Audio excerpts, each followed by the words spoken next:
Can I ask you a personal question? Okay. If Willem Dafoe showed up to your house in drag, I would know. I would know as Willem. I would know as a man. That just the guy. ugliest woman ever. I finally Watched. I finally Watched. I finally watched. I finally watched. I finally Watched. Hey, everybody, and welcome to another episode of I Finally Watched. This is David. And this is Alon. And I finally watched the Boondock Saints. You're doing more of like a Braveheart thing than a Boston Irish thing that's going on I, in the movie. I'll get into it. I have to Sean Patrick Flannery, That is still, yeah, you're still like. Norman Reedus. So I think this is like a perfect definitional movie of a cult classic. Yeah, And there's definitely. a lot of reasons like surrounding that. But like when I was in high school and college, I just remember I used to fucking watch this movie all the time. And I don't remember the day, but I remember my brother, I was talking to him about this movie and he had watched it so much too growing up. And he was just like, I watched that recently. That movie's not very good. I was like, what? Are you serious? And then I haven't really watched it since. And then I decided, you know what? Let's figure out if it's good, me and Alon on the pod. And I mean, there's so many beats that are like ingrained in my head from this movie.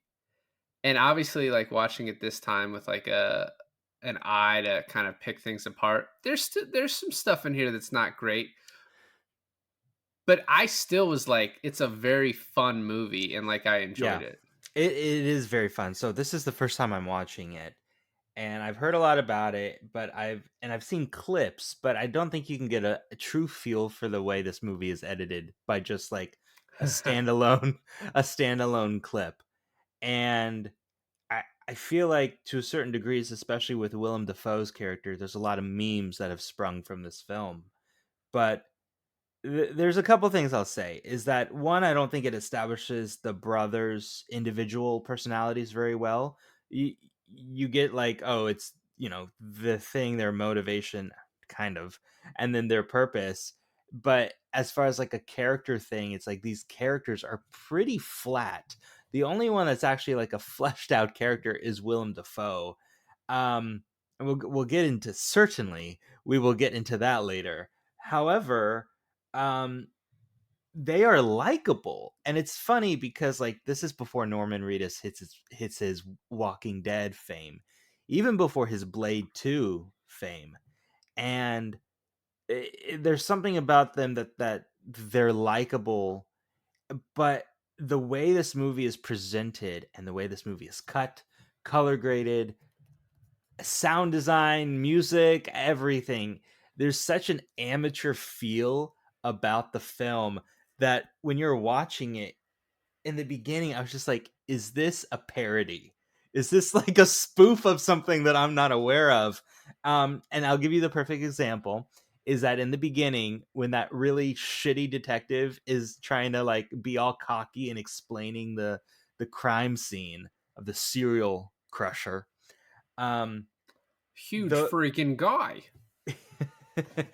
he's walking back and forth, and I couldn't tell if the acting was so bad that it was good, or if it was so good that he was a bad detective. I was like, is this guy nailing the fact that he is not a good detective, or is he a bad actor doing a poor job of pretending to be a detective? I could not tell for the life of me.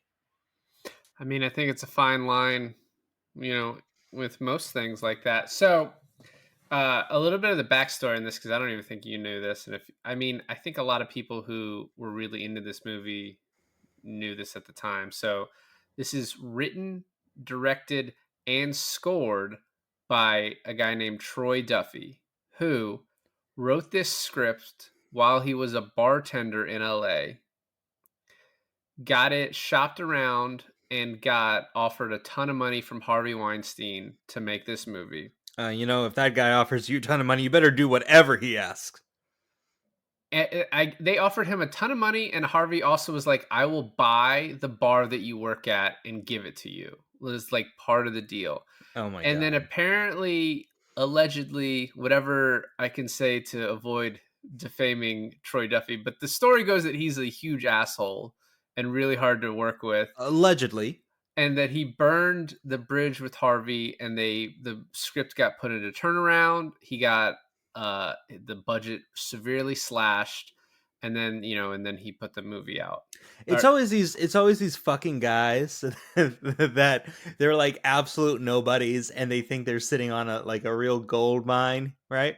And they're just the biggest assholes. I mean, not saying that Harvey Weinstein's probably the easiest guy to get along with, but I just feel like if you're a nobody dude who's shopping around a script, you just should be fucking nice. So yeah, I would concur with that. Then this movie came out in 1999. It was being shopped around either Cannes or Sundance. I can't remember which one I read. 1 month after Columbine, so no one wanted to touch this movie because you have these Oh fucking guys in no. all black just going into places and shooting people. You know what this movie reminds me of as a kind of like the plot of it is The Punisher. Yeah, I guess a little bit. I'm cooking right now. So they got a distributor who put it into like theaters, 5 theaters for like a week. So this then sort of became this underground thing where you had to like get a copy of it like overseas. And so it eventually sort of developed this cult following almost because it was hard to watch because no one wanted to touch it after Columbine. And it actually had me thinking that if this movie just came out into theaters, gets panned by critics, people go to see it and they're like, what is this? That I feel like the taboo of it, it was hard to see, all of that, and so like you put so much work into seeing it that when you finally do, I think actually like benefited the movie and like greatly to like the get this cult status that it had. Well, when you said this guy directed, did the music, edited, the whole enchilada, it reminded me of Tommy Wiseau. And I'm like, oh, difficult to work with, basically did it all himself and then ended up being kind of bad. But we'll get into how good this movie is later. But um and now like The Room, which is like universally, it's a bad film, everyone agrees. But it's culty and everyone kind of like likes it now, right? And I feel like that's kind of what happened to it on a lesser degree and I mean having Willem Dafoe in your movie doing all the things that Willem Dafoe does in this movie cannot hurt your movie. But I mean, even uh Billy Connolly too as Il Duce, right? I don't know who that is. Well, I mean, he's mostly known for his comedic works, but like he took this part because he got to play a badass, but a lot of people know who that is. Um, so I agree. Willem Dafoe agreeing to be in it is like what really kind of sets it apart and like and gives it sort of the gravity that you want. The names of the people who almost were put in this movie is actually pretty fascinating, and we'll talk about that at the end. But I think we should just jump into it, and I think this is going to be a fun episode, just uh, from a from like 1,000 foot view, because I love this movie still, but there's so much to make fun of. Oh And my god, like, yeah. so it starts out in a church, and this scene is super confusing because they get up to go to the front of the church. It's And you supposed to have be you have it's one guy that's like scared of them. well, so the little girl's like staring at them, like, oh, it's them. And then like the priest is like gonna say something to him. He's like, why are you walking up here? And another priest is like, no, no, don't do it. Don't just leave him alone. Like, why? And it's like it almost makes it feel like that scene happens after the rest of the movie. Yeah, it's like that scene is so out of context for the rest of the movie because it makes it feel like they were already established in this neighborhood. It's like a fucking Daredevil walks up, right? And it's like, oh no, we can't talk to Daredevil. and then he kisses the foot of Jesus statue and walks out of there. And then it cuts to, well, in the beginning, he was just known as Matt Murdock, right? Like it's his origin story. But it's just like throwing these brothers in, like, they're not vigilantes yet. They're just like a couple of punks that get into bar fights at this point, as far as we know. Yeah, no, exactly. Like it's the scene kind of contextually doesn't make any sense. I mean, maybe it's the point of it, if you ask the writer director, was it was trying to establish like these guys weren't really nobody in this area. Like people did kind of know them and they had sort of a reputation, but like nothing else sort of gives us that. Well, there's a line, and I'm wondering, like, what is the purpose of this movie? Like, what was he trying to gain by like making these characters in this way? Because like I said, it felt very Punisher-y. The Catholicism and all of it felt very Daredevil-y. It's like, was this guy trying to make his own superhero franchise?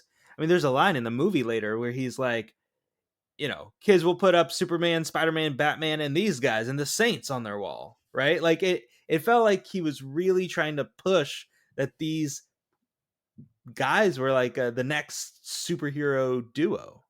Is actually really funny is thinking about that my little brother bought me Boondock Saints posters one year for like Christmas, and they're still in my like childhood room, like rolled up. And I was like, I'm not putting these on my wall. Like, I mean, you like the movie. I was like, yeah, but not enough to like, Just sexy Norman Reedus on your but wall.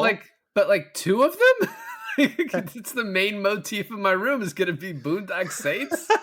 That would be so like you, though. I'd be like, no, Actually, but yeah. I gotta send you a photo of my childhood room because there are 4 posters that I bought from like a college sale, like Oh yeah, the yeah. I've first been week of there. college when they're Yeah.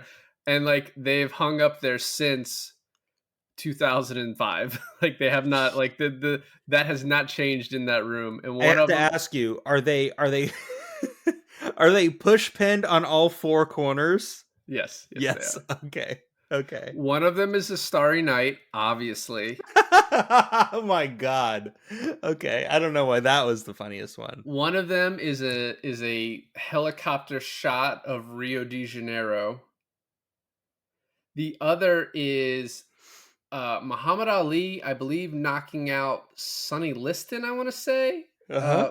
But it could have been someone else. And like the reason I have that one up there, this is so far off of what we're talking about. But I watched this documentary one time, or it was like a short about the photographer that took the famous photo of Muhammad Ali. And like all the other photographers that night fucked him over and made him sit on the other side, including this one guy that it was like, I guess, his arch nemesis or whatever. And in the photo of Muhammad Ali knocking him out, this famous photo that this guy got because he was pushed to the other side of the ring, is his arch nemesis head in the crotch area of Muhammad Ali, like in the like one of the most famous sports photos in history. It's just like that's why I put it up there, because I like that story. I like So that story funny. too. What was the 4th one? It was some like weird fucking, like, I don't know. I'll send you a picture of it. I don't even know how to describe. It was like a castle, but like one of those things where it's like it like the walls are moving in one direction and then another. It's like one of those figures Optical that doesn't, illusion? yeah, it doesn't make sense. Like it's not structurally, it doesn't make any sense. So anyway, that was the Okay. 4th one. So back to the movie. This also starts with like, I mean, them hitting a woman after the rule of thumb thing, which I think she overreacted. I don't think many people know that the rule of thumb was about how you could beat your wives with a stick. Like I never knew that. That woman is the coach from Glee. Huh. I mean, like obviously, like you can't be punching women, and it's funny too because like their dad is like, well, he'll knock a woman out instead of shooting her, I guess. But what's funny is when Norman Reedus punches her, the fucking foreman in the back just like, oh shit. It's like his reaction is so like one of the best extra acting like in the movie. It is good. I do want to say that I came in here, started with the intro with kind of a really bad Irish accent, but I think it's still on par, if not better, than Norman Reedus's Irish accent in this. He gives up a lot of times. He does. I mean, it does come in and out strong. I want to mention overall, I watched this movie with Taylor, and she did not want to watch a movie that night, and she was just like, I'm gonna make a bet with you. I'm gonna stay until I recognize someone, and then I'm gonna leave. And then, of course, right off the bat is Norman Reedus, and she was like, "All right, I'm out." I was like, "No, no, no, just stay and stay just a little bit longer." And as soon as she saw Willem Dafoe, she's like, "Fuck, I'm staying for the whole thing." And it's so weird because this is not her type of movie at all, but she was enthralled with it from beginning to end. And it's like, how could you not be? Because this movie is so entertaining with the many twists and turns that it takes. Like this movie, I think a lot of people think that movies that are made now play it very safe. You cannot say that this movie plays it safe. And one thing I really loved about this movie is the editing. It's like the ones where it's like, because in the beginning, me not knowing that they cut back to like the fights later on, they were like setting up with a bar fight with these Russians, and they skip out and they go to the alley where the bad detective is doing his monologue.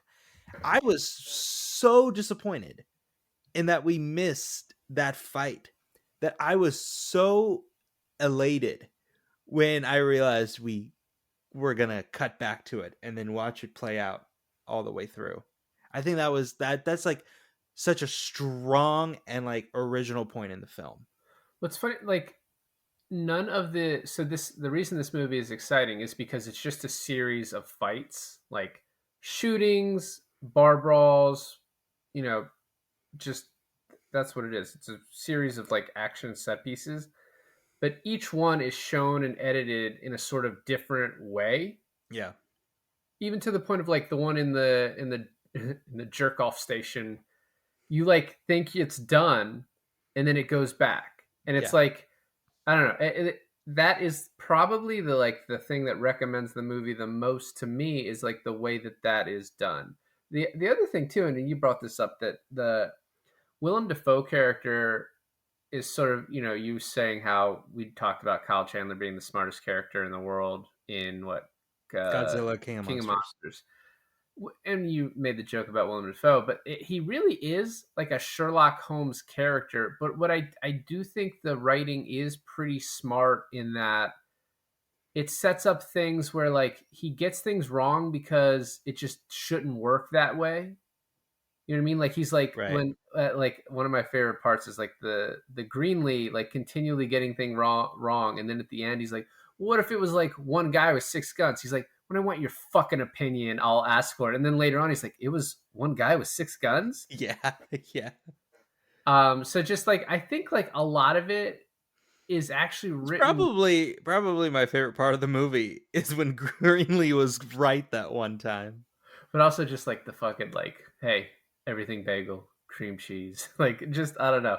Fucking Defoe is so good in this movie that like without him, I don't think this works at all. I was misinformed. I thought people also loved Boondock Saints 2, the sequel. And then you told me that, people fucking hated it. And I watched the trailer and I was like, "Oh, that's why.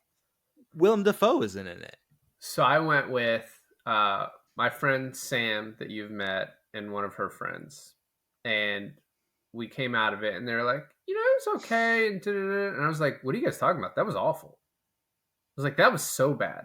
I don't know if they're trying to protect my feelings about it because I had been looking forward to that movie since it was announced, and I was like really jonesing for it. And that honestly, I may have never watched the first one again after that movie came out. That may have been the moment where I was like, I think I'm done with them for a while. But you said they recently announced a third one.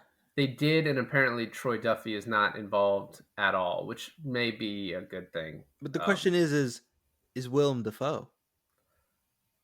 That would be. I don't even see. Like, I'm not going to go back and watch the second. I don't. Do you think they'll retcon and just be like that didn't happen? Yeah, probably. I would hope. I would hope. We need to get back to this. So, after the opening, they go to their local bar, and he's like, "Guys, I got to close it." The bartender's like, "I got to close it down." because the Russians won't let me renew my lease. And he's got this funny thing where I guess he's, I don't know if you're allowed to make fun of this. I think this guy actually has Tourette's though. Oh, yeah. Like in real life, I think I read that the actor does. But either way, they play on his Tourette's, and he also mixes metaphors, like make like a tree and get the fuck out of here. Um, I do that. That's called a malindrome. yeah, oh, I know, Or I know. sorry, it's a malaphor.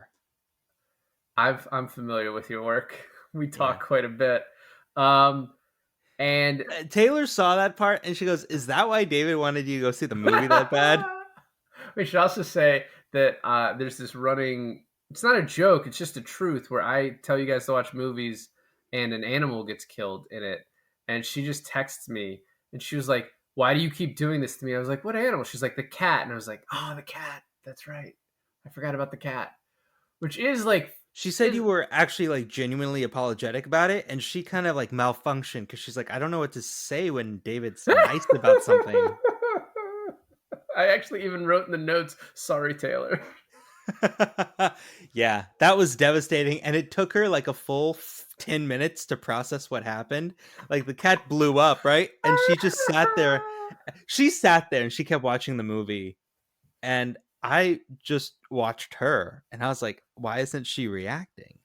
And I just kept watching her, and the movie kept going, and she just kept watching the movie, and I was like, "What is happening here?"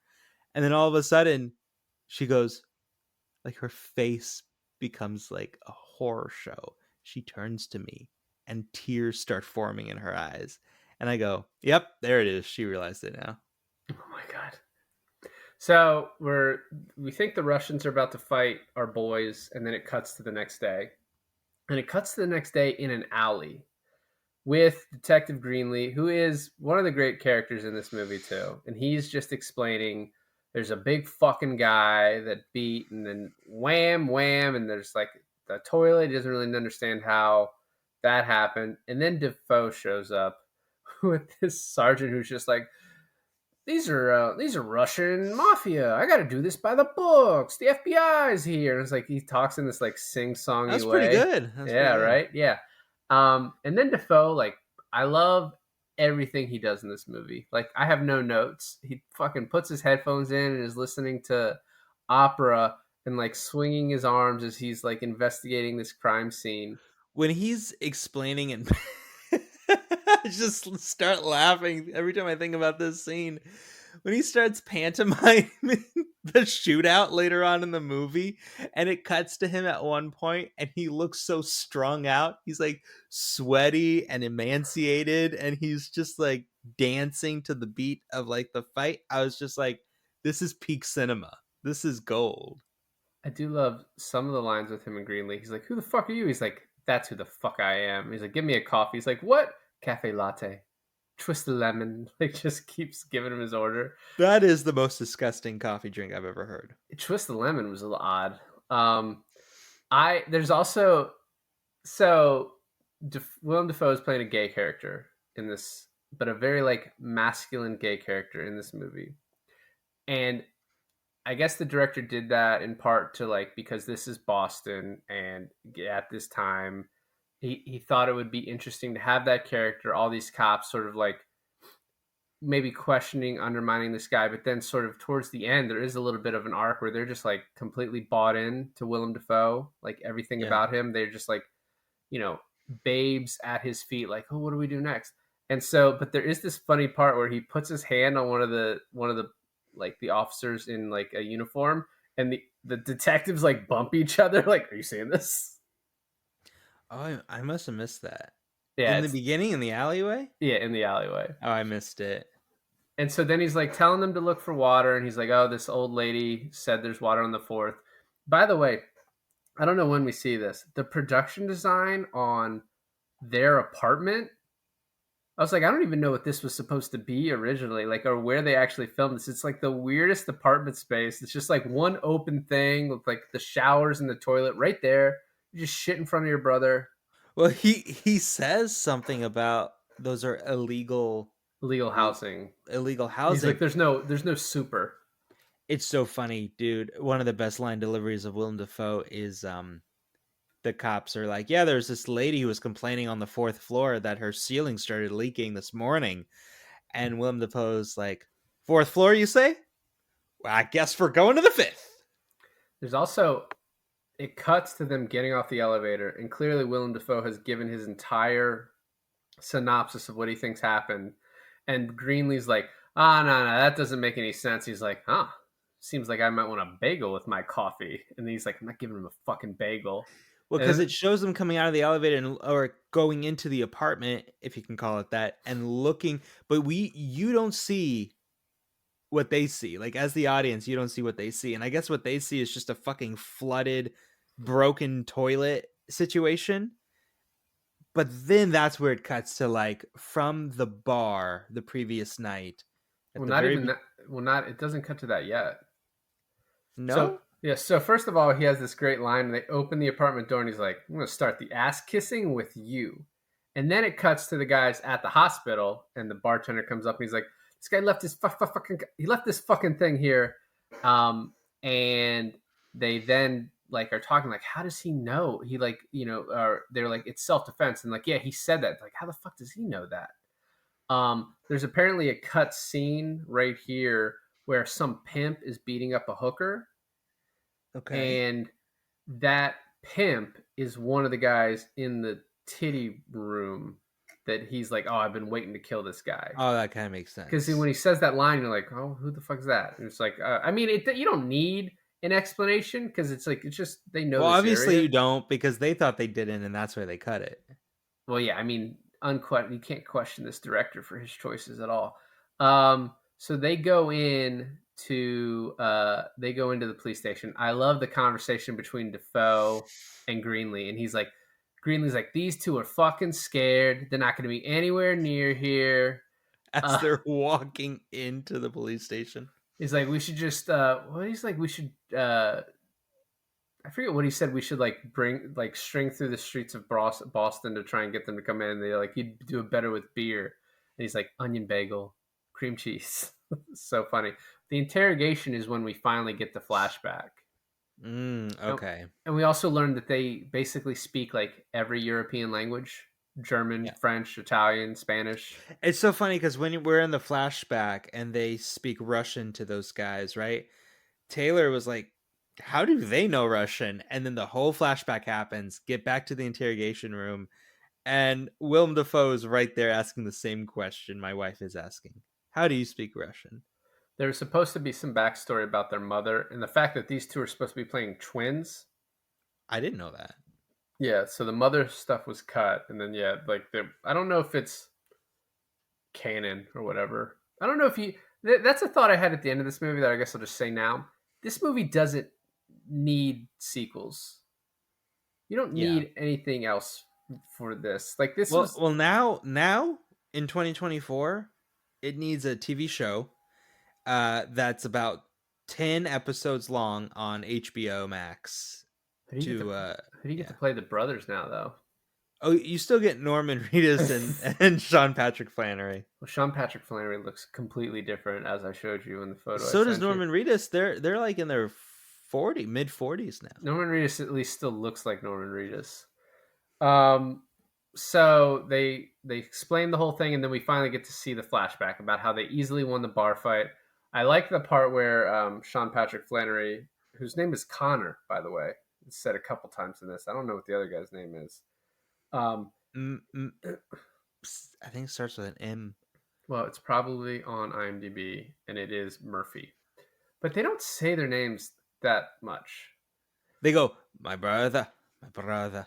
Is he still working on that? Hey, my brother, my brother. So at one point he's like, no, leave him. He can take care of himself. And that's when he takes the bottles off of the wall and hits the guy over the head. They then just have the dude tied down and burn his ass. Yeah. Which is like, why do you not expect retribution? I love the next day when he's like, I can't. First of all, the Russians' plan is fucking crazy. Just shoot them both right there. What are you, a Bond villain? I don't know. Right I don't there. understand too. It's like, go and cuff yourself. All right, here's the crazy thing. They give him the cuffs to cuff himself on the toilet, and he actually does it, but they never check. Dude could have totally just fake cuffed himself. No, he checked because he like leaves it wide open and then the guy squeezes it shut. Oh, okay. Ivan Drago, whatever the fuck his name is. I love Norman Reedus's line after as they're taking him outside. He's like, "Why are you guys being fucking pussies about this? It was just a bar fight." It's like you burned that guy's ass. Yeah. Yep. And then we see the jump and the hitting with the toilet seat. And How those how guys- heavy how heavy do you think that toilet? Could you do it? Could you walk up to the roof with the toilet attached to you? I feel like this is like, yeah, I could. Toilets. The I don't understand the layout of this apartment because it seemed like he just walked outside of a window that had a plank or something. Like I don't really know. Did he have to climb That's more true. stores? Like how far? Like how high did he have to go I mean, up? maybe the 5th floor was the top floor. Yeah, I don't know, but that would really hurt your fucking legs. Like you might break those. I'm pretty sure that when the top of the toilet tank fell, it hit Norman Reedus because that cut looked like it hit Norman Reedus and they cut it like away from it. But I mean, I'm sure it's also made out of like plaster of Paris too. So Yeah. I love after they finish telling the story, they're like, "Yeah, can we maybe like lay low here for a day?" And the cop's like, "Oh yeah, you can. We have room for you. Can they stay?" And fucking Defoe's line of, "Oh, we'll have to check with your mom, but it's okay with me if your friends stay the night." Like just so fucking good. now, here is like the main lore that I have questions about is this a call to Jesus when they're in the jail cell and they have the water leaking from the roof and it's dripping on their heads and they wake up in like a nightmarish state and they're like repeating their familial Catholic Irish prayer? It's like, is that when they decide, oh, we now have to become vigilantes?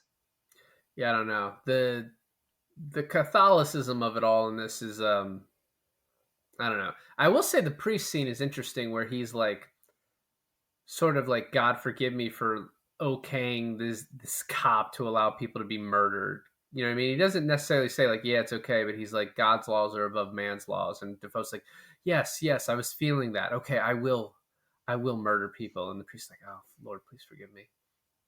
I don't know. That's like a super melodramatic scene where they're like water is dripping on them, and they like almost as if like a spirit is coming out of them that lifts them up like from the middle of their body, like on the bed. Yeah. Yeah, it's a little much. I like when they walk out wearing the all black coats and the glasses. Yeah, that's probably partially why this movie could not be released. So Rocco came to bring them clothes, and like all the people in the jail know him. And then Rocco goes to his boss. His boss's underling is Ron Jeremy, and the director said, "I cast Ron Jeremy because everyone will know who he is, but no one's gonna like admit to their friend after the movie, like, hey, did you know who that was?" Yeah. It's so funny. So I'm watching it and I go, oh, that's Ron Jeremy. And Taylor goes, who? And I'm like, the porn star, Ron Jeremy. And she goes, that guy is a porn star? And I was like, yeah. She's like, you watch Ron Jeremy porn? And I'm like, no, but like everyone knows who he is. She goes, I don't know who he is. And I go, because you don't watch 80s porn, babe. Like 80s music, you like 80s porn.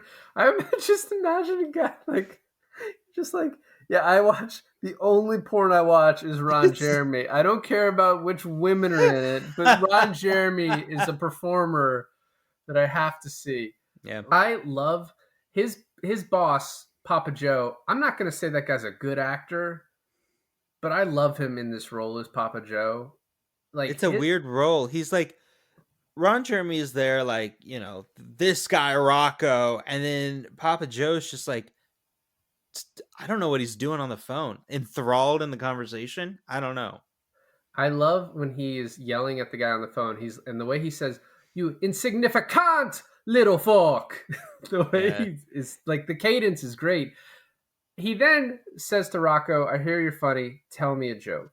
And I gotta say, understand it's inappropriate and offensive, but the way that he says, like, Mexican, and then he says black guy, and they correct him to say a racial slur. And he's like, yeah, that's what I said. And he's like uncomfortable with that, but this is his boss is like a funny scene. Um, and then the boss laughs, and he's like pantomiming the offensive joke, and then like Rocco's like, oh, it's all good, and he's like, tell me one more, and Rocco's like, what? It's like, that was Yeah. my only one. I really thought Rocco was gonna get a bullet to his head right there. Well, I mean, Ron Jeremy almost punches him at one point because he makes fun of him. He's like, oh, I really enjoyed your show at Atlantic City or whatever. Oh, it's really it's a good one. What's really funny too is later on he refers to them as like the two fat little fucks. It's like, So- those fucking fat fucks are gonna kill me, guys. So next, the brothers have decided they need an arsenal of weapons, and they go to this guy, and they give him jewelry, watches. Well, they They're- rob someone. They rob. The Russians. Oh, okay. They rob. Oh, yeah, that's right. They get all the money from their They pocket. give the guns, which is like you're giving those guns to get different guns, and then they give the fakest roll of money I've ever seen in a movie that I've never noticed before. Yeah, But it was real bad. it wasn't even like Benjamin, like bad. It was a whole different type of person. It was not. It was not a founding father. It was not a founding father. It was like some sort of Indian spirit. I don't know. So then he's like, oh, we need a fucking rope. He's like, why do you need a fucking rope? You don't need a rope. And he's like, oh, really, Rambo? And pulls up the Rambo knife. And he's like, oh, fine, grab your fucking rope. And then this is a different way they do it. They cut immediately to Willem Dafoe at the crime scene. And I love, he's like, how many bodies, Greenlee? He's like, 8. Oh, fuck, 9. I forgot about the guy in the back. And he's like, does anyone else want coffee? This is hilarious to me. I feel like they did it in a way where they could have like really honed it in, but it was good. It's where they fall through the air ducts and then they just spin and take out 9 guys. That is great. And I love when he's going to the guys for their theories. He's like, oh, that's 2 solid theories that don't involve unusually large men. And he's like, all right. And the one guy's like, what's the symbology here? And he's like, the symbology means symbolism. And I love how he then says the guy's name's correct. He's like, oh, you're the only person that's ever gotten that right. He's like, it's because I'm an expert in nameology. So they dissect the crime scene, and then it goes and shows the fight in the vent. What's kind of interesting to me is he's like, it has to be 2 shooters because the angle is too harsh. But then when you show them shooting, their arms are like almost completely straight. Like would have been very easy for one guy to shoot the way they shot. I didn't notice that. I just totally believed him. I was like, yep, that makes sense. Although Rocco coming in as Jafar is really funny. It's like, oh, we're gonna fuck with him, and then they that may have been your best take so far Thanks. on the accent. And then he comes in. They have a gun. They're wearing the mask. They have a gun to his face, and he's just like, I'm on your side. I'm on your side. What are we gonna do? Laugh the last 3 to death? Funny man. So good. Yeah. I'm so surprised that it took Rocco so long to realize that they set him up to die. Well, and you can tell they knew for a while, and they're just like, all right, we're not gonna tell you right away. So then after this, Rocco's like, so what are you guys doing? And they're like, we're killing anybody you think is evil. And then I like when they tell Rocco, they're like, you got to take credit for that. It's really honestly the only thing you can do. Like, you can't tell them we did it because that's gonna be worse. And then he shoots the cat. Once again, sorry, Taylor. But the funniest line after he shoots the cat, is it dead? I love when the girlfriend comes. He's like, is your girlfriend gonna notice? He's like, she's on way too many drugs to even notice. And then he tells her, she comes in, he tells her, I killed your cat, and she's all shooken up about it. Okay, this is like so many great lines all at once that comes out of Rocco's mouth. He goes, if you can tell me the name of that fucking cat, then I will shoot myself in the head right now. And she comes up with the name. And he goes, okay, What well, color was it, what bitch? color was it, bitch? And then her friend said something, mouthed off to him or something like that. And he goes, I can't walk into a bar without running into 7 guys, you fucked. It's like, shut your fat ass, Janice. Yeah, he's very inappropriate, but also very funny. Apparently, like, the director just found this guy and was like, all right, you're just going to play yourself in this movie. This is not going to be a stretch for you. So they then after this have the conversation with him, like, you were set up. He's like, you don't know what the fuck you're talking about. The line from Norman Reedus, I was like, this is not delivered the greatest, but like, what kind of flowers you want at your funeral? And then he calls them and he's like, any news or whatever. He's like, catch you on the flip side is what he leaves them with. And then the next thing we see is him running in. He's like, pack your shit. We got to get out. We got to get out. And that's when he talks to her about the cat. And then this one just cuts directly to Rocco killing the guys. It just shows them kill them, which makes sense because after it shows that, it then cuts back to the guys and he's like, dude, we have to go kill Vincenzo, Ron Jeremy's character. And he's like, that fat fuck jerks off to the same titty dancer every Wednesday at 10 p.m. And I had the thought when he said that, it's not sad that he goes to this place to jerk off to a titty dancer, that is sad. The sad part is that he has a 10 p.m. appointment on every Wednesday. This is like a scheduled thing in his week. That this is like the best part of his week. He's like, I go to do this Wednesday at 10 p.m. I was like, that is sad. That is sad. That is sad. Or romantic. The this is done differently too, where you mentioned this is where we think it ends with the explanation from Defoe, but we still get it in the end. It comes back to it. And Rocco is such a fuck up every step of the way, and his mask, like the mask gag, is so funny. He like Okay, baby. tears holes in it, and he puts it on, and then OBKB. like the other ones are just professionally done, right? They're like professional ski masks, but this dude takes a sock and cuts holes in it, and they're laughing at him, but they're like, no, put it back on. It looks good. Put it back You look on. tough, man. You look real fucking tough. Come on. And so they go in, they kill Ron Jeremy, right? The brothers do. And then how the other two don't hear the gunshots is beyond me. Well, they might have come in after that, right? Because one, they're silenced, but two, they might have come into the booth and then put the money in, which is why. Yeah, okay. You're right. So maybe that's the conveniency of that. But my favorite part of this scene is when Willem Dafoe is trying to figure out why bullets A and B are switched only twice on each side. He's like, the Ron Jeremy killing was very good shooting, but these two, very bad shooting. And in my head, I was like, oh, okay, it's Rocco. Then they show it. Then they show Rocco's like, please let me kill these two guys. So the brothers are like, okay, you got to prove yourself. Go ahead. And so they're explaining why A and B is, on either side of the rooms. And they're like, why did the bullets switch? And Willem Dafoe and the other detectives are literally walking out of the scene. And I'm thinking to myself, oh, I know why. Because Rocco's an idiot. And he probably crossed his arms to look cool in the moment. Wyatt fucking Earp.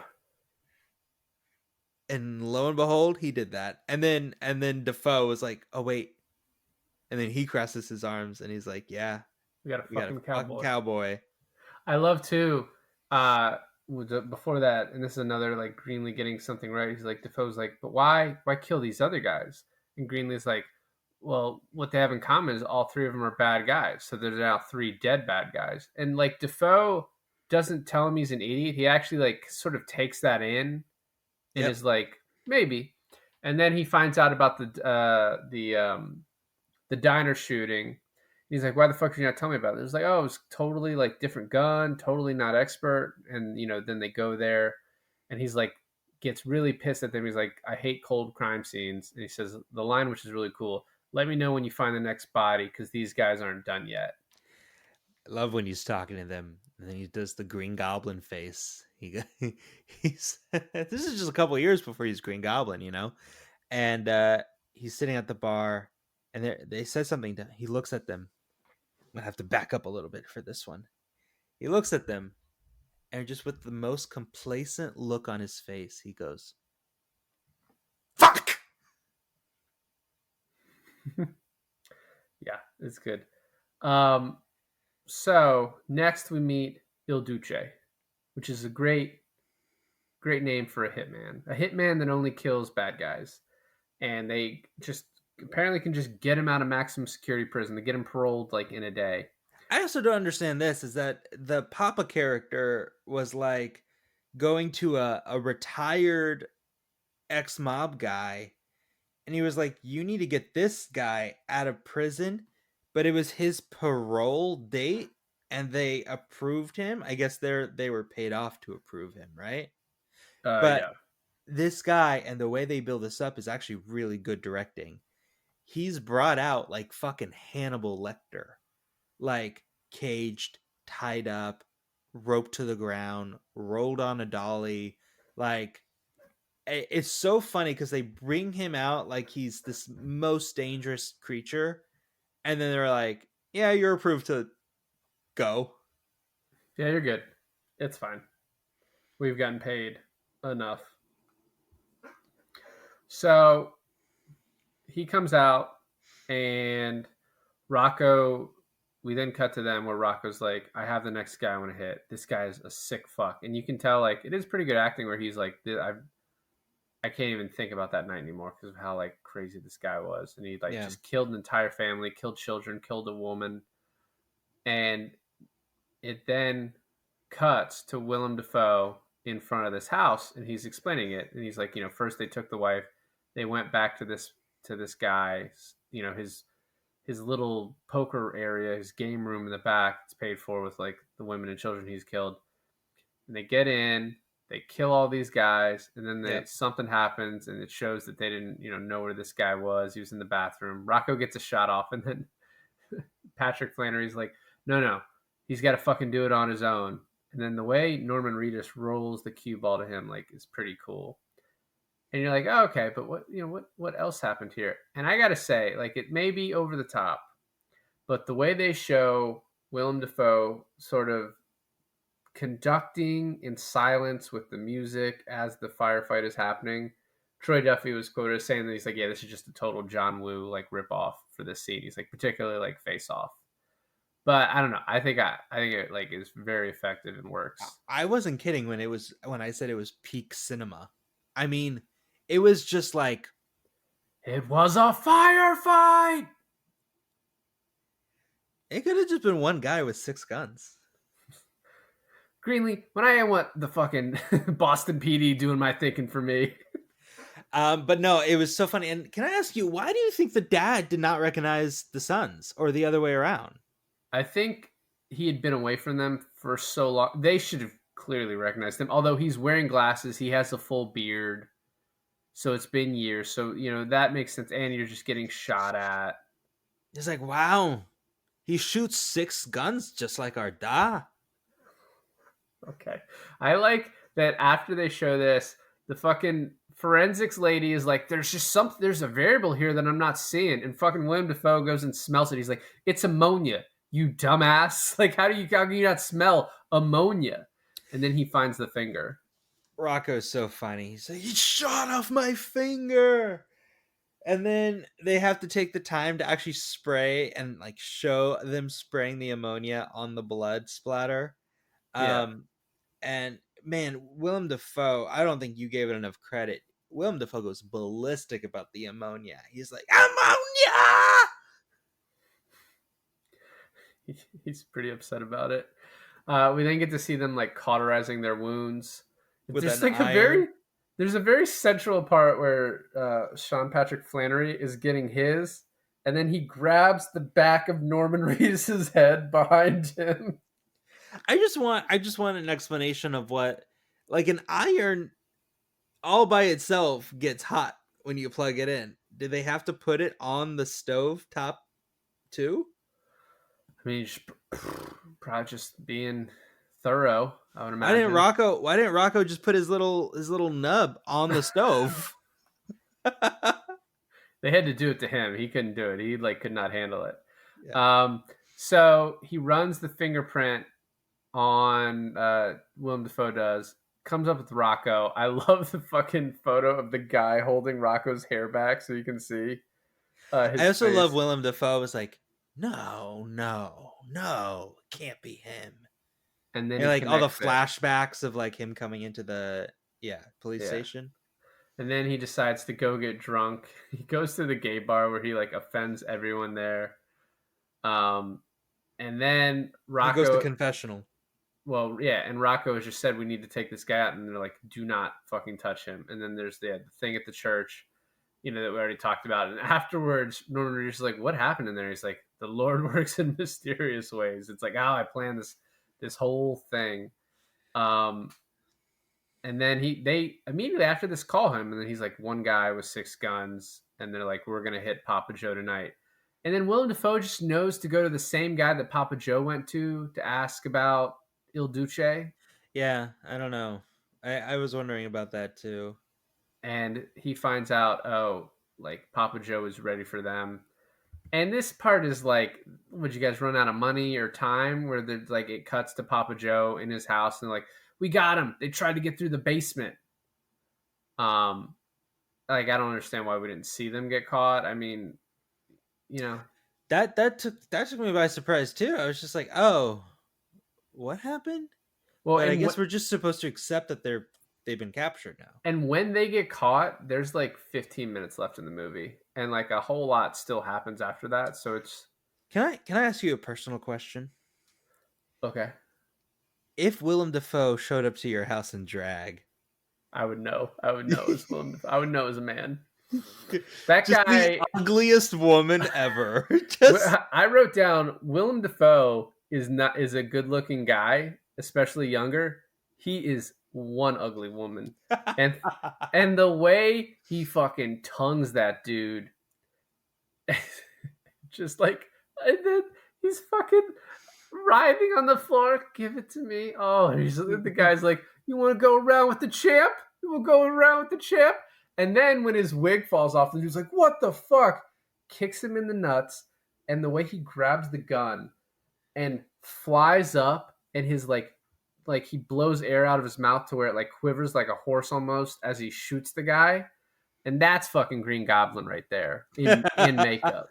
Dude, he breaks, right? He's like, this is it. And he's like, it's what did he say? It's a show off, it's a showdown or something like that. And I was like, what is he going on about? But he was living by a code, by being a police officer, right? By doing things by the book. But now he's just killed this dude with no evidence, right? So now he's completely on the Boondock side because he broke the law. So it's just like, and then it explains why he's so like on their side at the end, in the very end scene, where he like opens the door for them, gets them past the metal detectors, gets them into the courthouse. Well, the other cops do too, right? They're like all in on it now. Yeah, but that's his breaking point where he's just like, now I'm just basically one of the Saints. And he went marching in. By the way, one of my favorite lines is as Willem Dafoe is on the front step, the fucking guy's like, he always sends the most primo box.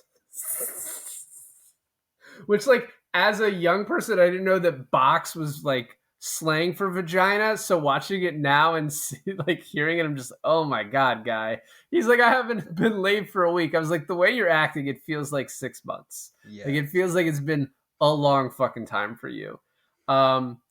So, by the way, Rocco dies, and some of the worst acting in the movie, Sean Patrick Flannery's like crying, screaming, no, Rocco! No, hold on! It's just real bad right then. And then they're performing like the last rites on Rocco, and Il Duce walks in, hears the prayer he taught his boys. So he comes up to them, they pull their guns, and then he starts reciting the prayer.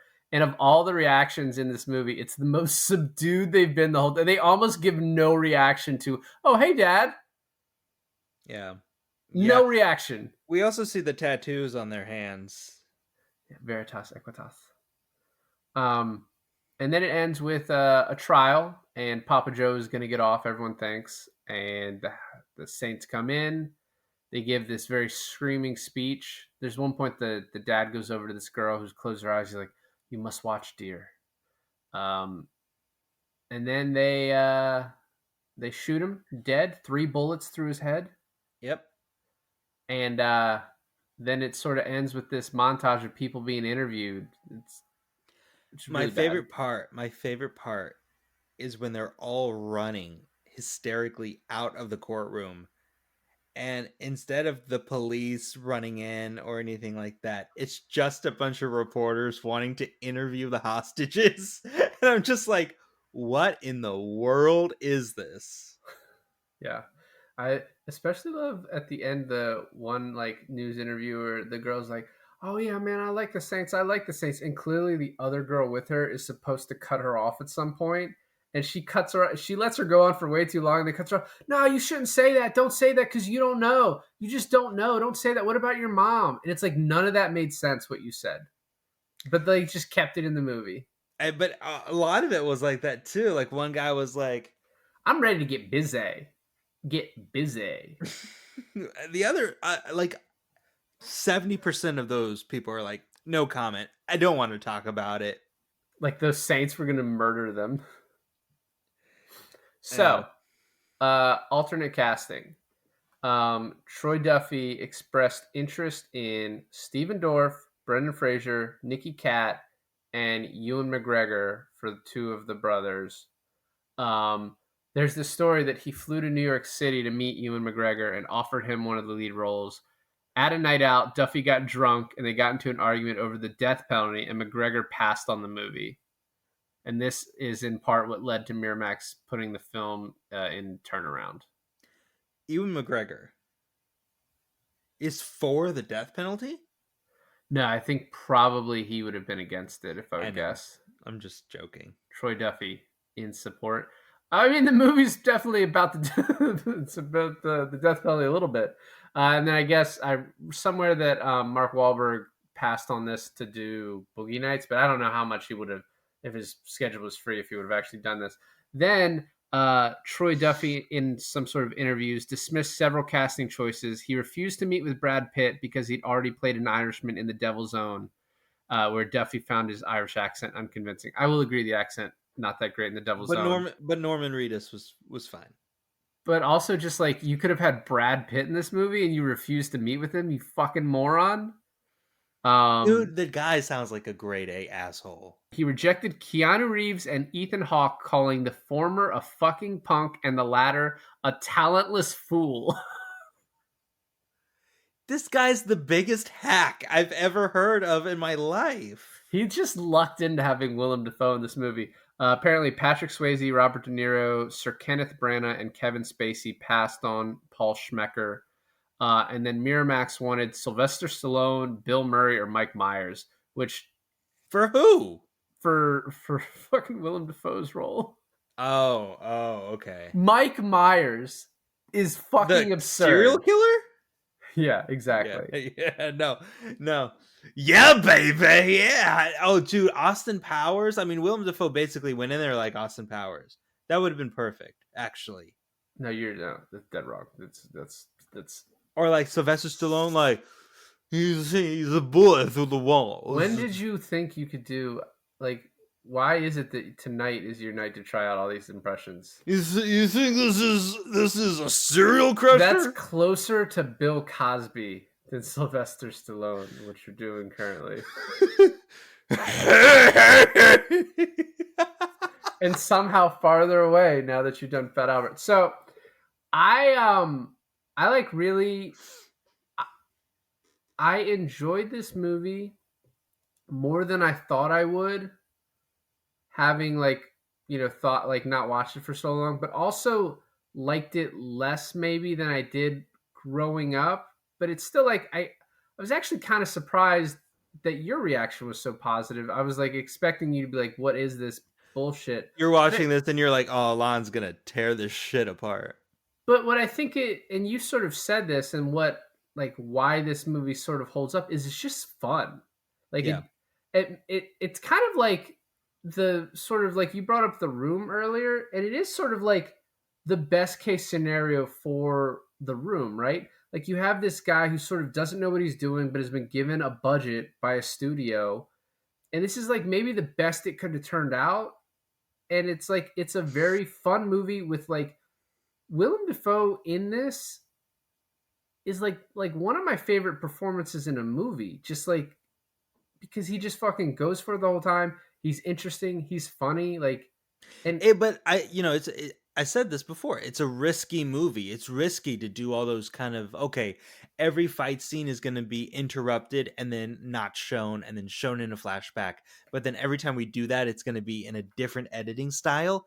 That's super risky. Having Willem Dafoe play a gay cop from like the Bronx for like your demographic of who you're going to show this to, it's risky, but like the payoff is so worth it in the end, because I truly believe like the biggest crime a movie can make is it being boring. And yeah, there's a lot of like editing styles and acting decisions that kind of camera decisions that kind of show off the amateurnish of this movie, but it is so entertaining from one second to the next. the biggest crime a movie can make is being boring. Yeah. So like if your Nazi propaganda film is entertaining, then that's still better than if it was just boring. Well, thanks for listening to another episode of I Finally Watched. This is David. And this is Alon, and I finally watched the Boondock Saints.